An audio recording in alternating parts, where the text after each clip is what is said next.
There you go. Okay. I do think that's what makes Trinity unique in higher education in the United States, because we blend the liberal arts with professional programs like business. And as you're finding out in your college search, if you want business, you're looking at business. I mean, if you stay in Costa Rica, if you go to Mexico, if you go any city any country in the world outside of the U.S., you sort of have to know what you want to study. And that's very emblematic of the big schools in the U.S. where they have colleges of business within the university. At Trinity, you don't have to make that choice. Right now or even later, you can do, it's sort of the best of both worlds.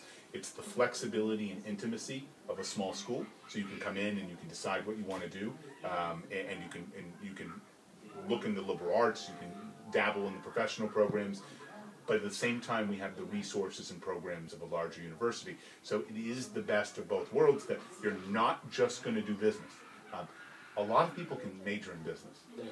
It's pretty easy just to go in and major in business, and you look like everybody else when you come out. But how do you separate yourself?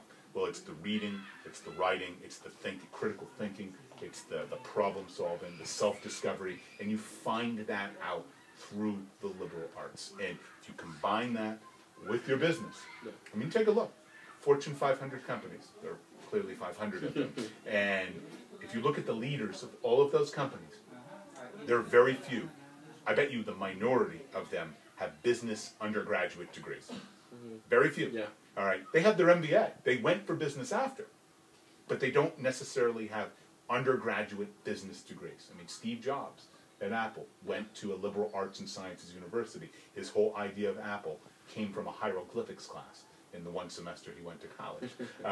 You know, places like Harvard, Yale, Princeton, all the Ivy Leagues, except for Penn, they don't have business.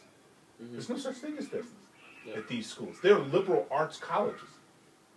I mean, a lot of people don't know that. If they want to do business, they might do economics. So, you know, what you can get at a place like Trinity is the blending of the liberal arts and the practical, and which is, I know you're interested in it, and that makes sense. I'm not telling you shouldn't do business. What I'm telling you is that you can get a great business degree, and you can focus on Latin America. But you can also get all of these other things too, if you want. So that's sort of how we're separate. At big schools, they might not allow that flexibility. At small schools, they're probably not going to offer the programs we have. So does that make sense? Yeah, it's really, so really cool. What other